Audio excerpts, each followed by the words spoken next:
서울 한복판에 첫눈이 내리던 12월의 깊은 밤, 구급차 사이렌 소리가 적막한 도심을 가르며 달려갔다.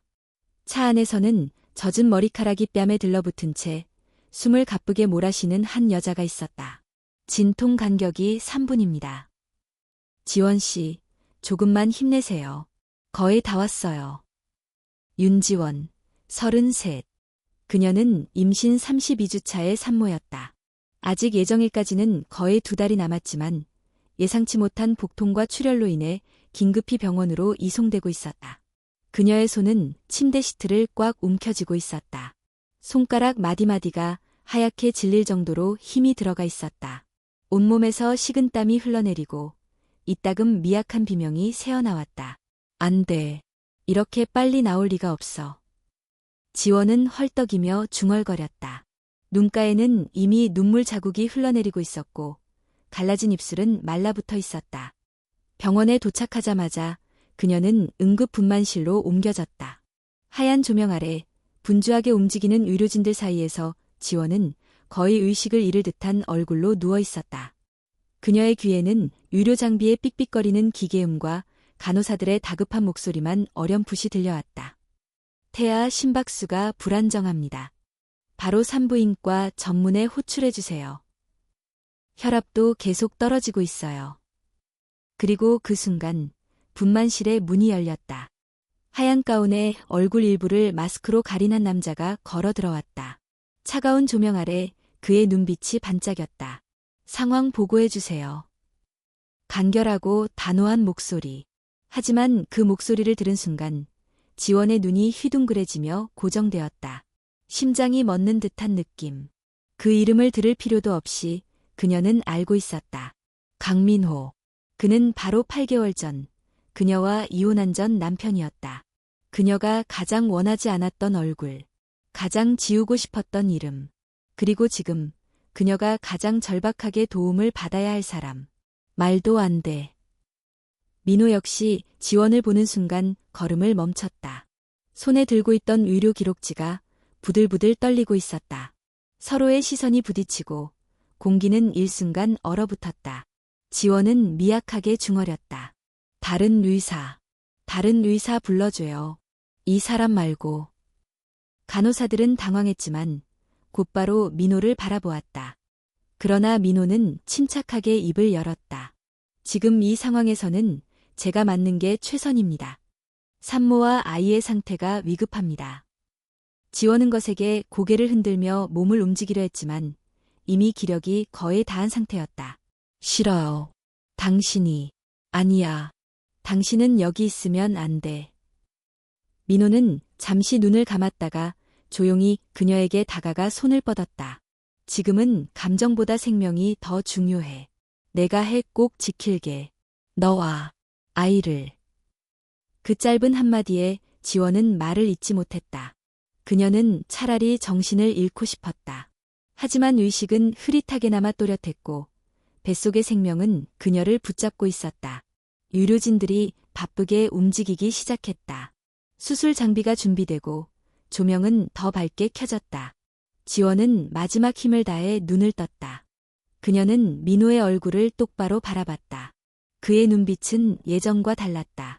차갑고 무심했던 눈이 아니었다. 그 안에는 혼란, 책임감, 그리고 설명할 수 없는 깊은 감정이 담겨 있었다. 제발, 아이만이라도. 그리고 곧 분만이 시작되었다. 지원의 고통스러운 비명이 방 안을 가득 메웠다. 간호사들의 지시, 장비 소리, 민호의 단호한 목소리. 모든 것이 어지럽게 섞인 혼돈 속에서 시간이 흘렀다. 그리고 마침내 작고 연약한 울음소리가 방 안을 울렸다. 아기가 나왔습니다. 남아입니다. 배 호흡 양호합니다. 지원은 탈진한 몸으로 눈을 반쯤 감고 그 울음소리를 들었다. 눈가에는 다시 눈물이 흘렀다. 아픔이 아니라 안도감에서 비롯된 눈물이었다. 살았어. 내 아이가 살았어. 민호는 의료용 장갑을 낀 손으로 아기를 받아들고 조심스레 몸을 닦아냈다. 그러다 그는 손을 멈추었다. 그의 시선이 아기의 왼쪽 허벅지에 고정되었다. 붉은 별 모양의 반점. 그 순간 민호의 동공이 흔들렸다. 숨이 막혔다. 가슴이 조여왔다. 그는 태어날 때부터 갖고 있던 것과 정확히 똑같은 위치, 똑같은 모양이었다. 그는 중얼거렸다. 설마. 지원은 흐릿한 시야로 그의 표정을 읽었다. 그리고 그녀도 알아챘다. 민호가 그걸 봤다는 것을. 그녀의 입술이 떨렸다. 아직 아무 말도 하지 않았지만 이미 위기가 다가오고 있었다. 그녀는 알아차렸다. 아이의 존재가 더 이상 숨길 수 없는 비밀이 되어버렸음을. 강민호의 시선은 아기의 허벅지에서 떨어지지 않았다. 작고 붉은 별 모양의 반점. 그것은 단순한 출생 반점이 아니었다. 민호 자신이 태어날 때부터 갖고 있던 것과 똑같은 위치, 똑같은 형태였다. 가슴이 뛰기 시작했다. 이성이 차분함을 유지하려 했었지만 심장은 그의 통제를 거부하고 미친 듯이 뛰었다. 민호는 아기를 간호사에게 조심스럽게 넘긴 후 손을 천천히 내렸다. 그의 눈빛은 흔들리고 있었다. 지원 씨. 그는 조심스럽게 말했다. 이 아이, 혹시. 하지만 그녀는 이미 눈을 감고 있었다. 지친 몸으로 겨우겨우 의식을 붙잡고 있는 상태였지만 그녀는 그 질문이 무엇일지 알고 있었다. 민호는 더는 말을 잇지 않았다. 지금은 그런 감정적인 대화보다 산모의 회복이 우선이었다.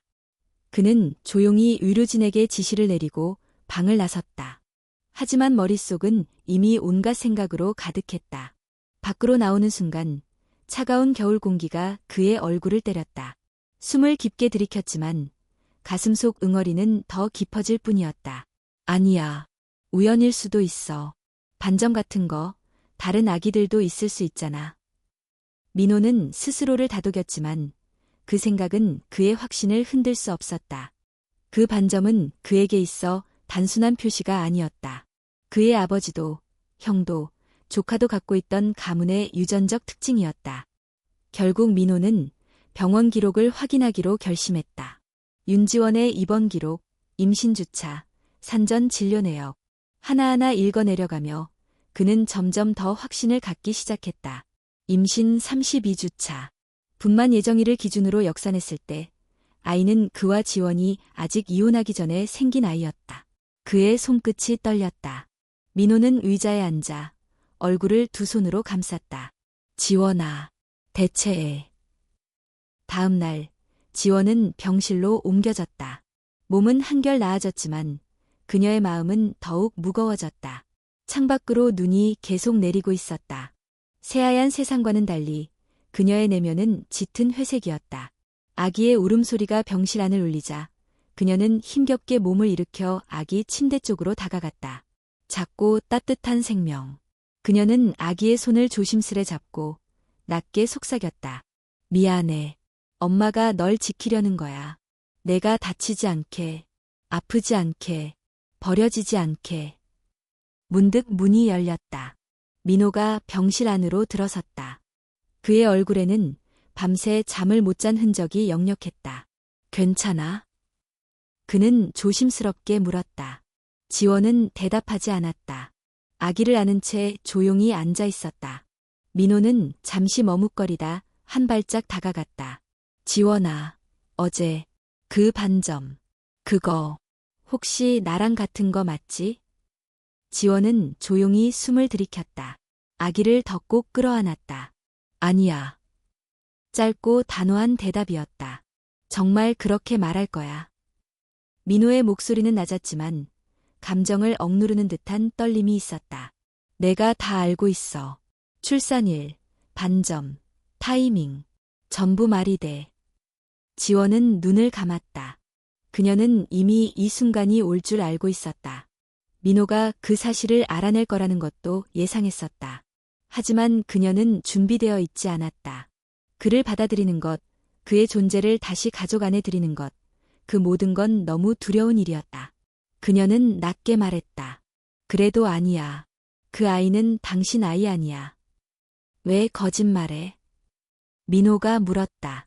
지원은 천천히 고개를 돌려 그를 바라보았다. 그 눈빛은 단단했고 차가웠다. 왜냐고. 당신이 나한테 그랬으니까. 내가 아플 때 내가 무서울 때, 내가 버려졌을 때 당신은 없었어. 이 아이에게도 그렇게 할 거잖아. 한 번도 책임지지 않았던 당신이 지금 와서 아버지인 척하지 마. 민호는 말을 잇지 못했다. 그녀의 말은 칼처럼 날카로웠고 무엇보다도 사실이었다. 그는 과거에 대해 변명하고 싶었다. 그때는 몰랐다고, 그때는 어쩔 수 없었다고. 하지만 그런 말이 무슨 소용이 있을까? 그는 조용히 고개를 떨구었다. 지원은 다시 창밖을 바라보았다. 눈은 여전히 내리고 있었다. 하지만 그녀의 눈 안에는 눈물이 고여 있었다. 나한텐 더 이상 상처받을 여유가 없어. 이 아이도 마찬가지야. 당신이 지금 뭔가를 느낀다 해도 그건 순간일 뿐이야. 지나고 나면 다시 돌아갈 거잖아. 그러니까 그냥 떠나줘. 다시는 오지 마. 민호는 그녀의 말에 대답하지 않았다. 그는 한참 동안 그 자리에 서 있다가 천천히 돌아서 병실을 나섰다. 병실 안에는 다시 조용함이 찾아왔다. 지원은 아기의 얼굴을 바라보며 조용히 속삭였다. 엄마는 널 지킬 거야. 어떤 상황에서도 누구에게도 빼앗기지 않을 거야. 병실 문이 닫히는 소리가 조용히 울렸다. 강민호가 떠난 뒤 윤지원은 한동안 아무 말도 하지 않았다. 아기의 숨소리만이 방 안에 고요하게 퍼져 있었다. 그녀는 천천히 아기를 내려다보았다. 작은 손이 가슴 위에서 꿈틀거렸다. 그 손을 조심스레 감싸주며 지원은 속으로 되뇌었다. 엄마는 약하지 않아. 하지만 너한텐 강해지고 싶어. 눈물은 더 이상 흐르지 않았지만 마음은 더 무거워졌다. 그녀는 누구보다 민호가 아이의 아버지임을 알고 있었다. 하지만 그 사실이 밝혀졌다고 해서 모든 것이 해결되는 것은 아니었다. 과거는 사라지지 않았다. 그가 떠난 그 밤, 그녀는 39도에 가까운 고열로 몸을 떨고 있었다. 목이 타 들어가듯 마르고 손끝이 저려왔다. 전화기를 겨우 들어 통화 버튼을 눌렀지만 연결음은 길게 울리기만 했다. 10번째 시도 만에 겨우 연결되었고 전화기 너머로 들린 것은 민호의 웃음소리와 함께 뒤섞인 시끄러운 배경음이었다. 왜? 그의 목소리는 약간 취해 있었고 짜증 섞여 있었다. 나 열이 많이 나 몸이 너무 아파. 지원은 겨우 말을 이어갔다. 약 먹었어? 응, 근데 계속 더 심해져. 나 좀. 병원은 갔어? 못 갔어. 혼자니까. 그 순간 민호는 한숨을 쉬더니 짧게 말했다. 지원아, 어른이잖아. 감기 좀 걸렸다고 이렇게 난리야? 나중에 외기하자. 뚝. 전화는 그렇게 끊겼다. 그날 밤 지원은 소파에서 혼자 잠들었다. 눈을 뜨자마자 식은땀이 흥건하게 배어 있었고 그녀는 그날 이후로 어떤 기대도 접었다. 그리고 지금 그 남자가 다시 눈앞에 나타났다. 아이를 보고 반점을 보고 진실을 의심하고 책임을 말하고 있었다. 하지만 책임이란 말은 그녀에게 너무 늦게 들려왔다. 이미 끝난 이야기였다. 이미 버림받은 이야기였다. 그녀는 고개를 저었다. 생각하면 할수록 화가 치밀었고 동시에 서글픔이 가슴을 후벼 팠다. 그 순간 병실 문이 다시 열렸다. 박수진이 들어왔다. 지원아. 그녀는 지원의 얼굴을 보자마자 다급하게 다가왔다. 괜찮아. 뉴스 봤어. 병원 기록 유출됐다는 기사 나왔더라. 지원은 고개를 들었다. 무슨 소리야? 수지는 핸드폰을 꺼내 그녀에게 보여줬다. 병원의 내부 기록이 일부 외부로 유출되었고 특정 산모의 의료 정보가 노출될 뻔했다는 내용이었다. 기사에는 이름은 가려졌지만 날짜와 진료 내용이 정확히 그녀와 일치했다. 설마. 지원의 얼굴이 하얗게 질렸다. 누군가 의도적으로 접근한 것 같아. 지원아, 혹시 민호 씨가? 지원은 손으로 입을 가리며 고개를 저었다. 그 사람은 그럴 사람이 아니야. 아무리 그래도 그렇게까지는. 그러나 의심은 지울 수 없었다. 혹시라도, 정말 혹시라도 민호가 진실을 확인하기 위해 몰래 기록을 열람했다면? 수지는 조심스럽게 말했다. 지원아, 너 그 사람 완전히 믿은 적 있었잖아. 그래서 더 크게 다쳤던 거고. 근데 지금 또 믿어도 괜찮을까? 지원은 대답하지 않았다. 그녀는 여전히 창밖을 바라보고 있었다. 하얀 눈은 멈출 줄 몰랐고 도시는 그 눈에 잠기고 있었다. 수진아. 그녀는 조용히 말했다. 그 사람.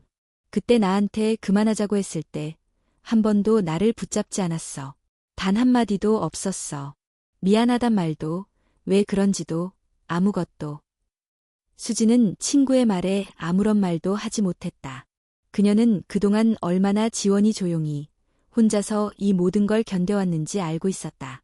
지금 와서 아이가 자기 아들이라니까 아버지 역할하겠대. 그게 말이 돼.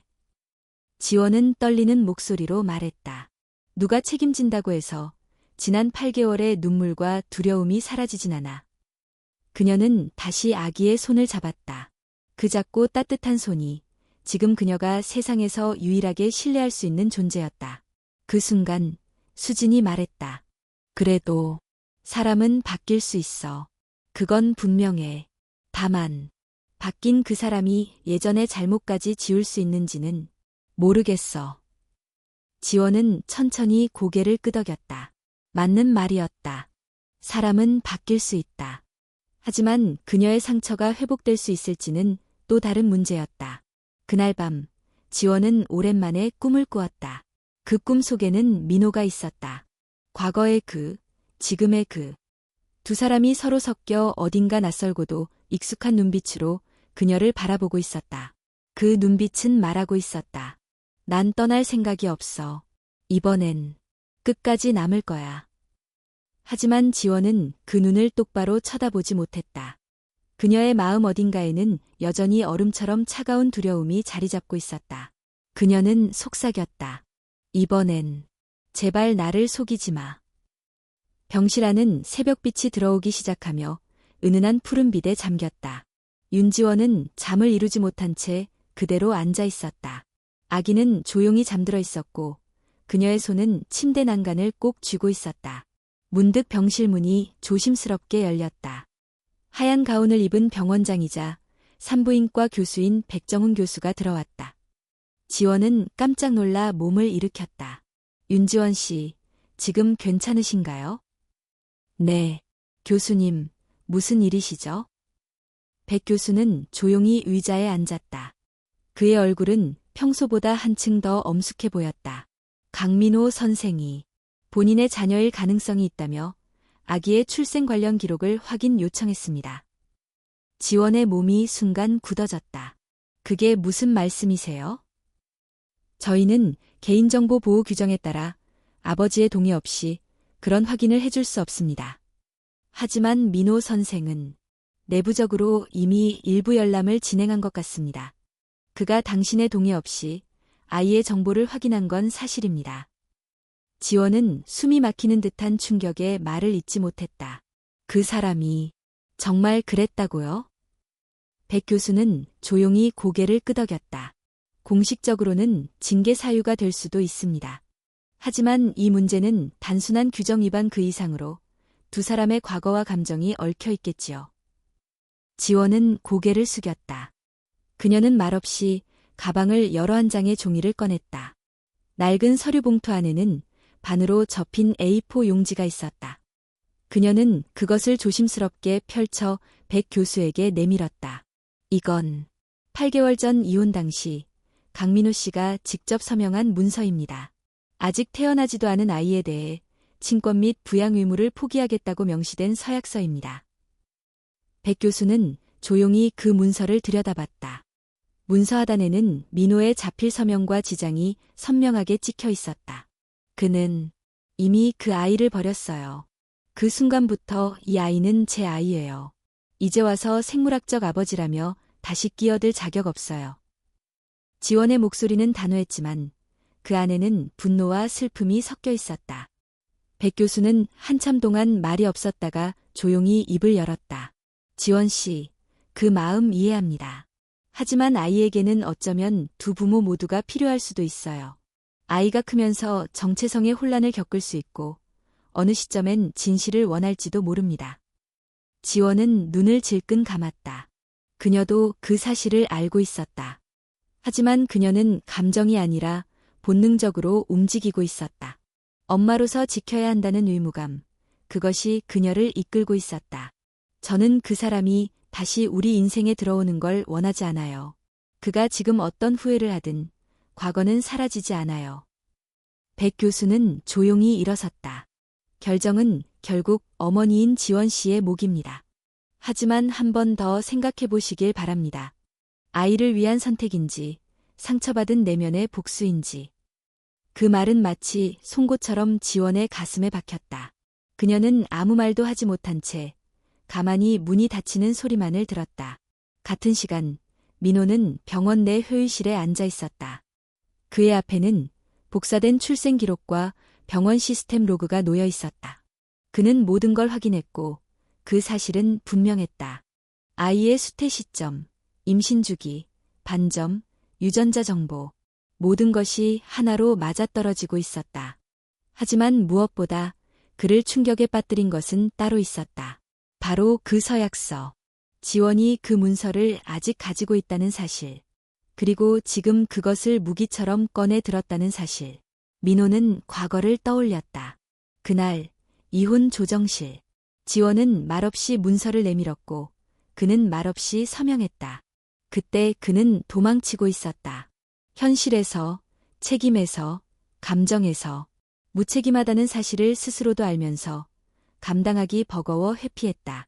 하지만 지금 그는 도망칠 수 없었다. 더는 회피할 핑계도 여유도 없었다. 그는 조용히 일어섰다. 그리고 한 손에 준비된 서류를 들고 병실로 향했다. 병실 문을 두드리자 지원이 놀란 눈으로 그를 바라보았다. 왜 또 왔어요? 지원의 목소리는 단호했다. 민호는 그녀의 말에 대꾸하지 않고 한 장의 종이를 내밀었다. 그것은 법원에 제출된 자녀 확인 청구 소송 서류였다. 당신, 진짜 이걸 했어요? 지원의 손이 떨리기 시작했다. 응. 민호는 조용히 말했다. 나는 내가 나를 믿지 않는 거 이해해. 하지만 이 아이가 내 아들이라는 사실은 부정할 수 없어. 지원은 종이를 바닥에 던졌다. 이건 협박이에요. 법으로 밀어붙이겠다는 거예요. 민호는 고개를 저었다. 아니야. 난 그저 아버지로서 책임지고 싶어. 이건 나를 위한 게 아니야. 아이를 위한 거야. 당신이 책임이라는 말을 해도 믿을 수가 없어. 지원의 목소리는 갈라지고 있었다. 나도 알아. 그래서 법 앞에서 증명할 거야. 내가 더 이상 예전의 민호가 아니라는 걸. 지원은 입술을 꽉 깨물었다. 가슴속에서 무엇인가 무너지는 소리가 들렸다. 민호는 조용히 그녀를 바라보며 말했다. 지원아, 나는 이번엔 도망치지 않을 거야. 그는 돌아서 문을 나섰고 지원은 다시 무너져 내리듯 주저앉았다. 창밖에서는 여전히 눈이 내리고 있었다. 하지만 그녀의 안에서는 더 차가운 폭풍이 몰아치고 있었다. 며칠이 흘렀다. 서울은 눈으로 뒤덮인 채 여전히 한파주의보가 이어졌고 병원 복도는 차가운 공기로 가득했다. 윤지원은 병실 안에서 아기를 돌보며 거의 바깥 세상을 끄는 채 지냈다. 뉴스를 보지도 않았고 민호의 소송에 대한 대응서도 아직 제출하지 않았다. 그녀는 알았다. 그가 진심이라는 걸. 하지만 진심이라는 이유만으로 과거가 사라지지는 않는다. 잘 자고 있네. 지원은 아기 옆에 조용히 앉아 아기의 손을 살며시 잡았다. 내가 자는 동안에도 세상은 계속 복잡해져만 가는구나. 그때 병실 문이 조심스럽게 열렸다. 이번엔 강민호가 아니었다. 박수진이었다. 손에 큰 보온병을 들고 있었다. 죽 끓여왔어. 직접 만든 거니까 맛없어도 참아. 수진은 애써 밝게 말했다. 지원은 피식 웃으며 고개를 끄덕였다. 고마워. 덕분에 요즘 제대로 된 밥도 못 먹었는데. 수진은 자리에 앉으며 조심스럽게 물었다. 민호 씨, 또 왔었어? 응, 며칠 전. 뭐라고 했는데? 지원은 짧게 한숨을 쉬었다. 법원에 소송 냈어. 자녀인지 청구. 수진은 입을 다물었다. 잠시 무거운 침묵이 흐른 후 그녀가 조용히 입을 열었다.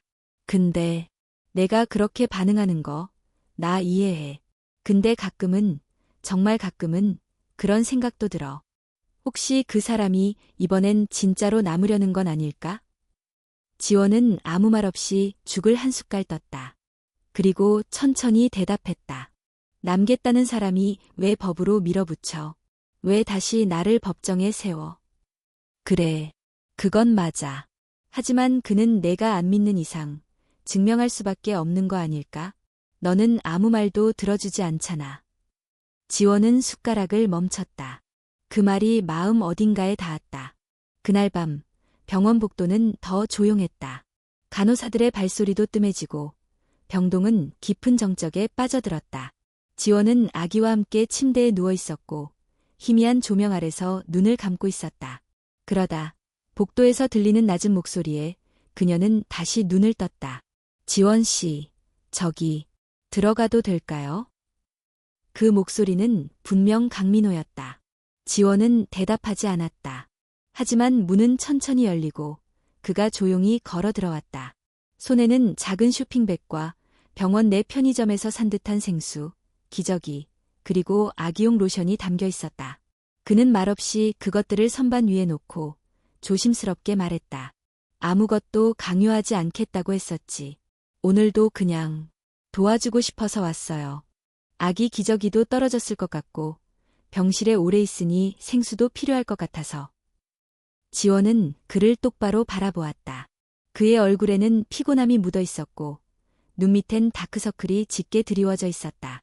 왜 이런 걸 다 해? 그녀는 냉정하게 물었다. 지금 와서 그런 거 한다고? 예전에 당신이 없어지는 건 아니잖아. 민호는 고개를 끄덕였다. 알아요. 없어지지 않죠. 그때 내가 잘못한 거, 회피한 거, 상처 준 거, 다 없어지지 않아요. 그렇다고 해서 아무것도 하지 않는 게 맞다고는 생각하지 않아요. 그는 지원의 눈을 피하지 않았다. 그래서 매일매일 할 수 있는 걸 하고 있어요.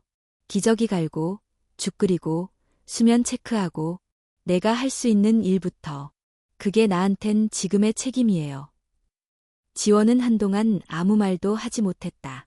그 순간 아기가 칭얼거리며 울기 시작했다. 지원이 일어나려 하자 민호가 조심스럽게 다가왔다. 괜찮다면 제가 안아봐도 될까요? 그녀는 잠시 망설였지만 결국 고개를 끄덕였다. 민호는 조심스럽게 아기를 안아 올렸다. 그의 팔 안에서 아기는 천천히 울음을 그쳤고 작게 숨을 내쉬었다. 아직 익숙하진 않지만 하루하루 배우고 있어요. 그는 조용히 말했다. 이 아이가 나를 아버지로 받아들이든 그렇지 않든 그건 시간이 말해주겠죠. 하지만 최소한 내가 곁에 있었는지는 기억하겠지요. 지원은 그의 등을 바라보았다. 등 뒤로 보이는 그 작은 생명, 그리고 그 생명을 감싸는 남자의 손. 그 풍경이 너무도 낯설고도 따뜻했다. 민호는 조용히 아기를 침대에 눕혔다. 그리고 그녀를 바라보며 말했다. 지원 씨, 소송은 내가 철회할게요. 당신이 원하지 않으면 강제로 뭔가를 하고 싶지 않아요. 그 대신 하루에 한 번만 내가 이 아이를 돌보게 해줘요. 병원에 있는 동안이라도 엄마 혼자만 짊어지지 않아도 된다는 걸 보여주고 싶어요. 지원은 아무 말도 하지 못한 채 그를 바라보았다. 그의 눈빛은 더 이상 차갑지 않았다. 그리고 더 이상 도망치려는 눈도 아니었다. 당신이 날 용서하지 않아도 괜찮아요. 당신이 날 받아들이지 않아도 괜찮아요. 그 대신 이번엔 끝까지 남아있을게요. 그 말은 병실 안에서 오래 맴돌았다. 아무 소리도 들리지 않는 밤, 그 한마디가 그녀의 마음을 깊게 흔들었다. 그리고 그녀는 처음으로 민호를 향해 고개를 끄덕였다. 짧고 작지만 확실한 신호였다. 그는 조용히 미소 지으며 말했다. 내일도 올게요. 다음 날 아침, 윤지원은 눈을 뜨자마자 본능적으로 옆을 살폈다. 아기는 여전히 조용히 자고 있었고 방 안은 한층 더 따뜻한 기운이 감돌았다. 그녀는 창문을 열어보았다. 창밖에는 눈 대신 맑은 햇살이 내려오고 있었다. 기온은 여전히 낮았지만 하늘은 조금은 봄에 가까워 보였다. 그때 문이 노크 없이 열렸다. 익숙한 발소리였다. 괜찮으세요? 민호였다. 오늘은 평소보다 단정한 니트 차림에 커피 2잔과 샌드위치를 들고 있었다. 지원은 그를 바라보다 조용히 자리에 앉았다. 민호는 말없이 커피를 내려놓고 그녀 앞에 앉았다. 당신이 다시는 안 올 줄 알았어요. 어제 고개를 끄덕였잖아요. 그걸 약속으로 받아들였어요. 지원은 커피를 한 모금 마셨다. 달지도 쓰지도 않은 그 맛이 묘하게 오늘 아침의 분위기와 어울렸다. 어제 말했던 거요. 지원이 천천히 입을 열었다. 왜 그랬는지, 그날 왜 그렇게 떠났는지 난 아직도 모르겠어요. 그냥 피하고 싶었던 건가요? 민호는 고개를 떨궜다. 그리고 한참을 말없이 앉아있다가 천천히 입을 열었다. 그날 당신이 임신했다고 말했을 때 처음엔 너무 벅찼어요. 내가 아빠가 된다는 게 감당할 수 없을 만큼 무거웠죠. 지원은 조용히 눈을 감았다. 그녀가 가장 듣고 싶지 않았던 말이기도 했다. 하지만 그는 계속 말했다. 그렇다고 해서 그 상황을 회피한 건 잘못이었어요. 사실 그 당시 병원도 정신없었고 난 실수도 많이 하고 있었어요. 교수님들한테도 자꾸 혼나고 수련 동기들이랑 비교당하고 나 자신이 너무 작게 느껴졌어요. 민호는 커피잔을 내려놓았다. 손끝이 하얗게 질리도록 힘이 들어가 있었다. 내가 아빠가 될 자격이 없다고 생각했어요. 심지어 남편으로서도 부족한데 아버지라니 그냥 도망치고 싶었어요. 그래서 도망쳤죠. 너한테도 아이한테도 책임으로부터도. 지원은 그의 말에 숨을 삼켰다. 그녀가 느꼈던 외로움과 상처가 되살아났다. 그러나 이번에는 이해라는 이름의 실금이 생기기 시작했다. 그럼 왜 돌아온 거예요? 그녀는 담담히 물었다. 그토록 도망치던 책임을 왜 이제 와서 다시 찾는 거죠? 민호는 고개를 들었다. 그의 눈빛은 확신에 차 있었다. 그때는 두려움이 앞섰지만 지금은 달라요. 아기가 태어났다는 소식을 들었을 때 처음엔 죄책감이 밀려왔어요. 하지만 그 아이를 안았을 때 모든 게 변했어요. 그는 손을 들어 자신의 심장을 가리켰다. 그 아이를 품에 안았을 때 심장이 뛰는 소리를 들었어요. 이건 단순한 생물학적 연결이 아니에요. 그 아이는 나의 일부였어요. 지원은 조용히 그를 바라보았다. 그의 말 하나하나가 거짓 같지 않았다. 그날 이후 나는 매일 새벽에 일어나 육아 공부를 했고 아기용품 매장도 찾아다녔어요. 의학적 지식은 있었지만 부모로서의 지식은 없었거든요. 그는 웃지도 않고 진지하게 말했다. 나는 당신을 실망시킨 사람이야. 그 사실은 변하지 않아. 하지만 그 실망을 회복할 기회를 달라고 하고 싶었어. 지원은 손을 꼬집듯 움켜쥐었다. 감정이 복잡하게 엉켜들었다. 믿고 싶은 마음과 두려움, 용서하고 싶은 마음과 스스로를 지키려는 본능이 싸우고 있었다. 난 아직도 무서워요. 그녀는 솔직하게 말했다. 당신이 다시 떠날까봐. 한번 상처 입은 사람은 쉽게 믿지 못해요. 민호는 고개를 끄덕였다. 그걸 알아요. 그래서 말로는 못 증명해요. 그저 행동으로 매일매일 증명할게요. 그는 가방을 열어 작은 노트 하나를 꺼냈다. 그리고 테이블 위에 올려놓았다. 이건 지난 3주 동안 내가 쓴 일기예요. 아기를 만난 날부터 매일 기록했어요. 언젠가 당신이 내 진심이 궁금할 때 읽어줬으면 해요. 지원은 조심스럽게 노트를 받아들었다. 표지는 낡았지만 구석구석 정성이 느껴졌다. 그녀는 잠시 침묵했다. 그리고 천천히 말했다. 내가 지금 바로 마음을 바꾸진 않을 거예요. 하지만 적어도 당신이 정말 변했는지는 지켜볼게요. 민호는 미소 짓지 않았다. 하지만 그의 얼굴에는 무너졌던 무언가가 조금은 다시 세워지는 듯한 느낌이 있었다. 그는 고개를 숙이며 조용히 말했다. 그걸로 충분해요. 감사합니다. 병실은 다시 조용해졌지만 그 고요는 이전과는 달랐다. 이제 그들 사이엔 완전히 닫힌 문이 아니라 작지만 분명히 열린 문틈이 생겨 있었다. 병원에서 퇴원한 날, 윤지원은 창밖을 바라보며 숨을 깊게 들이켰다. 차가운 겨울 공기였지만 폐 깊숙이 들어오는 그 냄새는 낯설도록 자유로웠다.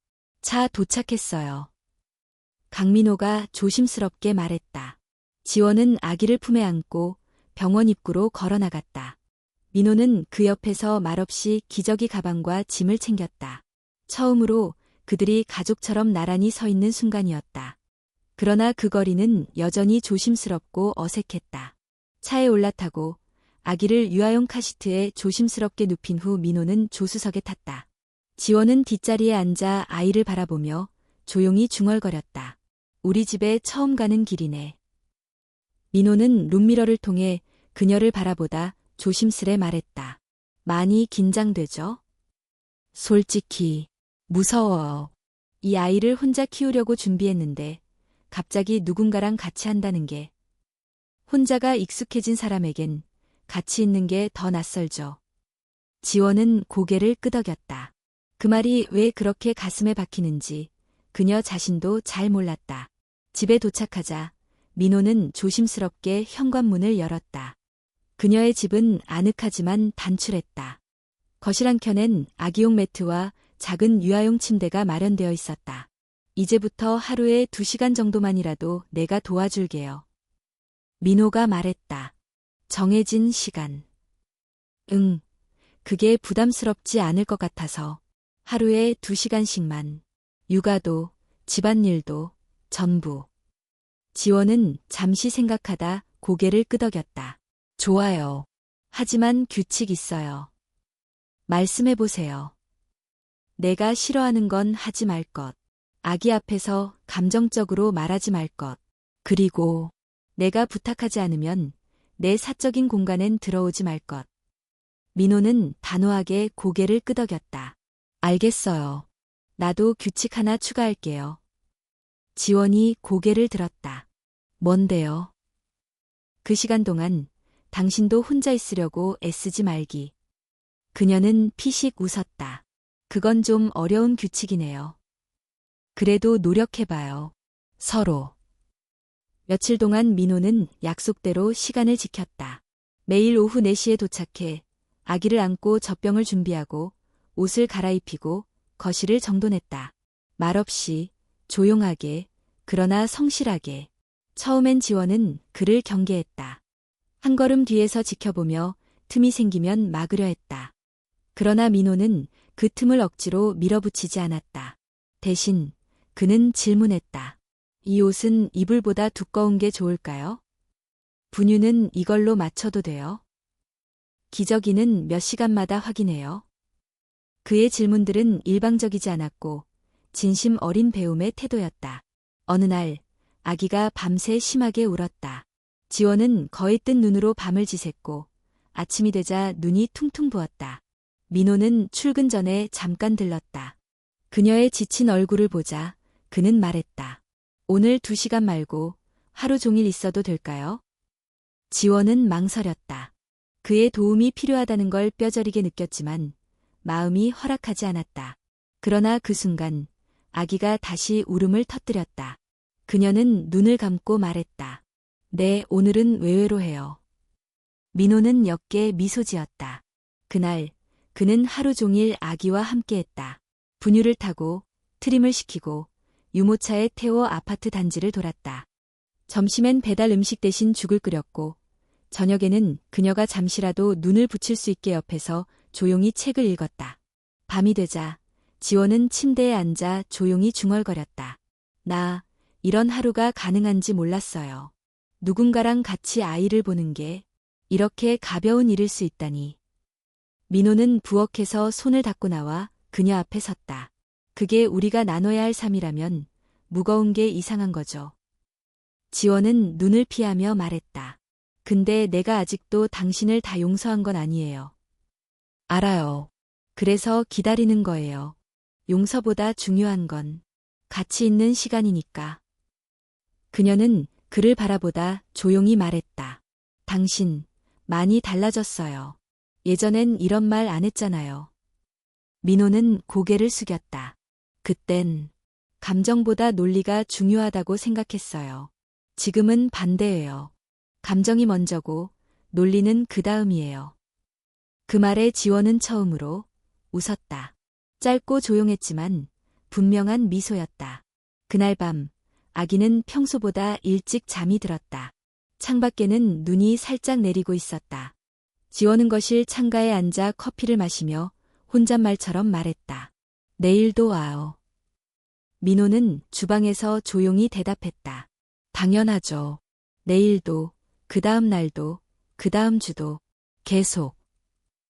그리고 그 말은 이젠 더 이상 약속이 아니라 일상이 되어가고 있었다. 그날은 평소처럼 고요한 오후였다. 윤지원은 아이에게 젖병을 물리고 거실 한켠에서 조용히 음악을 틀었다. 창밖에서는 봄을 알리는 비가 조용히 내리고 있었다. 오늘은 유난히 잘 먹네. 그녀는 조용히 아기의 뺨을 어루만지며 속삭였다. 민호는 약국에 잠시 들른다고 말하고 나간 참이었다. 아기의 기침이 어제부터 잦아져 혹시 몰라 비상약을 사오려던 참이었다. 그러나 몇 분 후 아기의 입가에서 이상한 소리가 났다. 컥. 지원은 놀라서 아이를 들었다. 숨소리가 거칠었고 아이의 얼굴이 점점 창백해졌다. 태희야, 태희야 괜찮아? 아기는 울지도 않고 고개를 축 늘어뜨렸다. 공포가 지원의 몸 전체를 마비시켰다. 머릿속이 새하얘진 채 그녀는 휴대폰을 찾으며 떨리는 손으로 119를 눌렀다. 아기가 숨을 잘 못 쉬어요. 32주 조산아예요. 제발 빨리 와주세요. 구급차 사이렌 소리가 울리며 아파트 앞을 급히 도착했다. 지원은 파자마 차림 그대로 아이를 품에 안고 차에 올랐다. 병원으로 가는 길 내내 그녀는 아이의 이름을 부르며 떨리는 입술로 기도했다. 제발, 태희야, 엄마 옆에 있어줘. 너 없으면 안 돼. 병원에 도착하자 의료진들이 대기하고 있었다. 아기는 즉시 중환자실로 이송되었다. 그 순간 민호가 병원 로비로 숨가쁘게 달려왔다.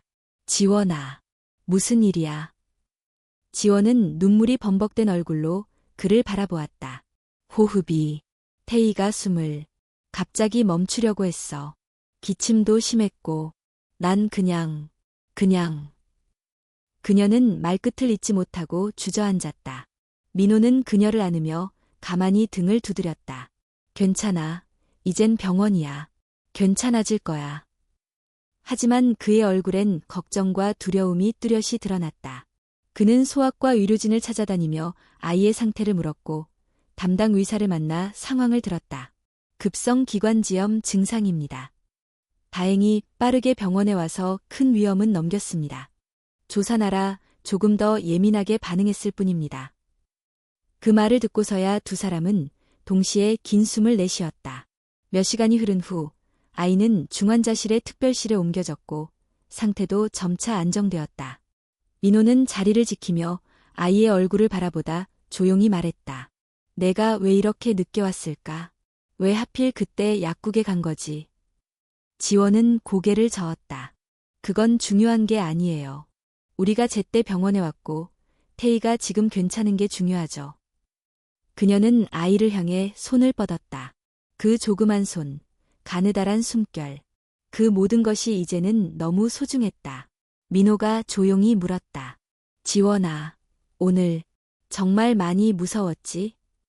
그녀는 고개를 끄덕였다. 난 정말 죽는 줄 알았어. 태희가 없는 세상을 상상도 못했어. 그녀는 말하다가 흐느꼈다. 민호는 그런 그녀를 조용히 안았다. 이번엔 그녀도 그의 품을 밀어내지 않았다. 며칠 후 태희는 일반 병실로 옮겨졌다. 상태는 점점 나아지고 있었고 의료진도 긍정적인 반응을 보였다. 그날 밤 병실 안에 둘만 남은 순간 지원은 민호에게 물었다. 만약 그날 내가 전화를 못했더라면, 내가 1분만 늦었더라면, 당신이 없었더라면. 민호는 눈을 감고 말했다. 그런 생각하지 마. 우리가 함께였으니까 해낼 수 있었던 거야. 그 말에 지원은 조용히 고개를 숙였다. 그녀는 처음으로 인정했다. 자신 혼자였더라면 이겨내기 어려웠을 것임을. 혹시라도 앞으로 또 이런 일이 생긴다면. 그녀가 말을 흐렸다. 그땐 내가 당신보다 먼저 달려올 거야. 민호의 말에 그녀는 웃음과 눈물이 동시에 흘렀다. 며칠 후 태희가 퇴원하던 날, 그들은 함께 집으로 돌아왔다. 그날 밤 민호는 지원에게 조심스럽게 물었다. 혹시 내가 태희 옆방에서 지내도 될까? 밤중에 무슨 일이 생길까 봐 걱정돼서. 지원은 망설이다가 고개를 끄덕였다. 그래요. 하지만 조용히 들어오고 내 방엔 함부로 들어오지 마요. 알겠어요. 규칙은 여전히 유효하죠. 그날 밤 민호는 작은 접이식 침대에 누워 아기의 숨소리를 들으며 눈을 감았다. 지원은 문틈 사이로 그 모습을 바라보다 조용히 문을 닫았다. 그녀의 마음도 조금씩 문을 열기 시작하고 있었다. 그것은 아직 완전한 용서는 아니었다. 하지만 분명한 시작이었다. 태희가 병원에서 퇴원한 지 열흘이 지났다. 집은 다시 평온을 되찾았고 아기의 컨디션도 점차 안정돼 가고 있었다. 그러나 윤지원의 마음은 여전히 어딘가 흔들리고 있었다. 하루하루 민호는 최선을 다했다. 아침이면 이유식을 준비하고 낮엔 지원이 쉴 수 있도록 아기를 데리고 산책을 나갔다. 밤이면 지원의 허락하에 옆방에서 묵묵히 곁을 지켰다. 그녀는 그런 그를 보며 점점 혼란스러워졌다. 과거의 민호는 사라지고 지금의 그는 믿을 수 없을 만큼 달라져 있었다. 하지만 머릿속엔 아직 풀리지 않은 질문 하나가 계속 맴돌았다. 정말 나만 아는 그 비밀을 계속 숨겨야 할까? 그날 오후 민호는 그녀에게 조심스럽게 물었다. 지원아, 태희, 이제 곧 100일이잖아. 가족끼리 조용히 축하하는 자리 만들면 어떨까? 지원은 놀란 듯 고개를 들었다. 우리 가족이라고 생각해요? 민호는 멈칫했지만 고개를 끄덕였다. 응, 물론 아직 완전한 가족이라고 말하긴 어려울지 몰라도 나는 그렇게 되고 싶어. 그녀는 잠시 침묵했다. 창밖으로 햇살이 비쳤고 아기의 웃음소리가 방 안을 가득 채웠다. 알겠어요. 조촐하게 셋이서만 해요. 사진도 찍고 조그만 케이크 하나 놓고 그런 정도면 괜찮겠죠. 민호는 안도한 듯 미소 지었다. 그 순간 그의 눈동자에 아주 작고 낯익은 반짝임이 스쳤다. 그 빛을 본 지원의 마음속 깊은 곳에서 오래된 감정이 꿈틀거렸다. 100일날 아침, 민호는 일찍부터 분주했다. 직접 꽃을 사고 작은 케이크를 주문해왔으며 아기 사진을 인화해서 액자에 끼웠다.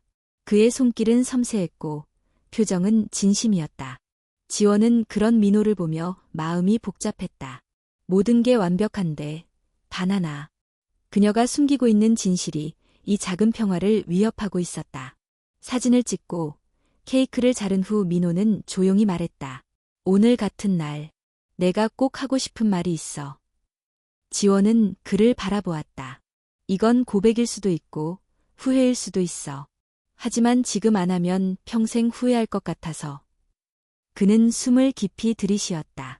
지원아, 나 그때 내가 아팠던 날 전화 못 받은 거 후회 많이 해. 나도 내가 그렇게 무책임했는지 몰랐어. 그날 이후로 매일같이 자책했어. 그녀는 아무 말 없이 그를 바라보았다. 그의 목소리는 떨렸고 두 손은 무릎 위에서 꽉 쥐어져 있었다. 그래서 그날 이후로 너랑 태희 두 사람한테 진심으로 다가가고 싶었어. 하지만 알잖아. 나 아직 내 마음 다 회복시키지 못한 거. 지원은 조용히 고개를 끄덕였다. 맞아요. 아직은. 그 순간 민호가 작게 숨을 들이마시더니 이렇게 말했다. 하지만 내가 나한테 조금이라도 마음을 열어준다면 우리 다시 가족이 될 수 있을까? 지원의 눈동자가 흔들렸다. 가슴 한켠에서 무언가 울컥 치밀어 올랐다. 그녀는 손으로 테이블을 살며시 짚었다. 그리고 천천히 입을 열었다. 가족이라는 건 단순히 함께 사는 것만으로는 부족해요. 신뢰가 있어야 해요. 용서도 필요하고. 민호는 조용히 기다렸다. 그리고 진실이 있어야 해요. 그 말에 민호는 눈썹을 살짝 찡그렸다. 무슨 말이야? 지원은 숨을 크게 내쉬었다. 오랫동안 마음에 담아두었던 비밀, 그녀를 조여오던 무게. 그것을 이제는 꺼내야만 했다. 태희의 출생 신고 아직 정식으로 하지 않았어요. 뭐라고? 민호는 놀라서 몸을 앞으로 숙였다. 지원은 떨리는 손으로 아기의 머리카락을 쓸어 넘겼다. 왜냐하면 그때는 내가 당신이 다시 돌아올 거라고는 생각도 못했으니까. 모든 걸 나 혼자 책임지려고 했고 그렇게 살아가려고 했어요. 그럼 지금까지는 내 성으로만 등록돼 있어요. 그리고 당신이 태희의 아버지라는 사실 공식적으로 증명된 적 없어요. DNA 검사도 어떤 서류도 없어요. 민호는 조용히 그녀를 바라보았다. 잠시 말이 없었다. 그리고 천천히 고개를 끄덕였다. 그래서 그날 병원에서 그렇게 강하게 거절했던 거구나. 내가 진짜 아빠라는 걸 알면서도 감추려 했던 거지. 지원은 고개를 숙였다. 난 무서웠어요. 당신이 다시 떠날까봐, 아니면 태희를 데려가려고 할까봐. 그런 불안함이 하루하루를 지배했어요. 그녀의 목소리는 떨렸고 눈가엔 눈물이 맺혔다. 민호는 한참 동안 아무 말 없이 그녀를 바라보다 자리에서 천천히 일어섰다. 그녀는 순간 숨이 멎는 듯했다. 그가 등을 돌리면 모든 것이 끝날 것 같았다. 하지만 그는 주방 쪽으로 걸어가 서랍에서 무언가를 꺼냈다. 작은 서류 파일 하나. 나도 사실은 준비하고 있었어. 내가 말하기 전에 내가 먼저 말하려 했는데 타이밍을 놓쳤네. 지원은 놀란 얼굴로 그 파일을 받아들었다. 서류 속에는 친자 확인 신청서와 함께 그의 자필 편지가 들어있었다. 지원아, 내가 태희의 아빠로 살아가고 싶다는 건 단순한 말이 아니야. 내 이름을 주고 싶고 내 모든 걸 걸고 함께하고 싶어. 이건 내 선택이고 책임이야. 그녀는 조용히 파일을 내려놓았다. 손이 떨렸다. 그리고 눈물이 뺨을 타고 흘렀다. 왜 말하지 않았어요? 내가 나를 믿을 때까지 기다리고 싶었어. 내가 억지로 받아내는 진실이 아니라 내가 스스로 보여주는 진심이 필요했거든. 지원은 오랫동안 민호를 바라보았다. 그의 눈엔 어떤 강요도 분노도 없었다. 오직 기다림과 진심만이 있었다. 그녀는 조용히 말했다. 그럼 우리 함께하죠. 태희의 부모로, 진짜 가족으로. 민호는 말없이 고개를 끄덕였고 그 순간 아기가 작은 손을 들어 웃으며 두 사람을 바라보았다. 이제 거짓 없는 진짜 이야기가 시작되고 있었다. 봄이 완연히 깊어갔다. 윤지원의 아파트 베란다에는 햇살이 부드럽게 내려앉고 바람은 따뜻했다. 창문을 열어놓으면 아기의 웃음소리가 바깥으로 흘러나갔다. 태희는 이제 100일을 넘긴 건강한 아기였다. 밤중에 깨는 일도 줄었고 이유식도 잘 먹고 장난감에도 반응을 보였다. 무엇보다 그의 눈빛은 밝고 표정엔 생기가 넘쳤다. 민호는 매일 아침 7시에 일어나 태희에게 인사를 건넸다. 잘 잤어, 우리 아들? 그리고 조용히 지원에게도 인사했다. 좋은 아침이야. 지원은 이제 민호의 존재에 익숙해졌다. 익숙하다는 말은 습관처럼 받아들였다는 의미가 아니었다. 그의 진심과 노력을 매일 보아왔기에 그 존재가 점차 그녀의 일상이 되어가고 있었다. 한 달 후, 두 사람은 구청에 함께 방문했다. 이제는 공식적으로 태희의 출생 신고를 하기 위해서였다. 민호는 떨리는 손으로 신고서를 작성했고 이름 옆에 아버지랑 칸에 또박또박 자신의 이름을 적었다. 서류를 제출한 후 직원은 미소 지으며 말했다. 이제 정식으로 가족이 되셨네요. 축하드립니다. 지원은 조용히 고개를 숙이며 웃었다. 민호는 그녀를 바라보다 작은 목소리로 말했다. 이게 끝이 아니라 시작이야. 그녀도 고개를 끄덕였다. 그래요. 이제부터 진짜로 우리가 함께 만들어가야 하니까. 가족이라는 단어는 생각보다 무겁고도 따뜻했다. 그들이 함께 밥을 먹고 함께 산책을 나가고 아기의 목욕을 함께 시킬 때마다 그 단어의 의미는 더욱 깊어졌다. 밤이면 민호는 직접 아기에게 동화를 읽어주었다. 지원은 그 모습을 지켜보며 소파에 앉아 조용히 눈을 감았다. 그녀의 표정은 이제 예전의 날카로움이 아닌 평온함으로 가득했다. 그토록 두려워하던 신뢰라는 단어가 이제는 그녀 안에서 자라나고 있었다. 어느 날 저녁, 민호는 조심스럽게 그녀에게 물었다. 지원아, 나 너한테 다시 한번 정식으로 고백하고 싶어. 지원은 그를 바라보았다. 민호는 숨을 들이쉬고 말을 이었다. 나 아직 너를 사랑해. 예전처럼 미숙한 방식이 아니라 이제는 내 옆에 설 수 있는 사람으로서, 그리고 태희의 아빠로서, 너의 동반자로서 다시 시작하고 싶어. 지원은 잠시 아무 말도 하지 않았다. 창밖에 가로등 불빛이 거실을 은은하게 비추고 있었고 아기는 조용히 잠들어 있었다. 내가 믿을 수 있을 만큼, 변했다고 느껴질 만큼 조금 더 시간이 필요해요. 민호는 고개를 끄덕이며 말했다. 물론이지. 기다릴게. 이번엔 절대로 서두르지 않을게. 그 대답은 비록 완전한 예스는 아니었지만 그녀에게 있어서는 첫 번째 문을 연 셈이었다. 시간은 흘러 계절이 여름으로 바뀌었다. 민호는 매주 주말마다 공원으로 가족 나들이를 계획했고 지원은 그런 민호를 더 이상 밀어내지 않았다. 그녀는 그와 함께 웃었고 같이 태희를 안고 사진을 찍었고 이따금 그의 어깨에 기대어 휴식을 취하기도 했다. 어느 날 태희가 처음으로 아빠라는 소리를 냈을 때 민호는 그 자리에 주저앉아 눈물을 흘렸다. 지원도 함께 웃으며 그 장면을 사진으로 남겼다. 그 사진은 이후 거실 벽 한가운데 걸리게 되었다. 세 사람 모두가 웃고 있는 사진.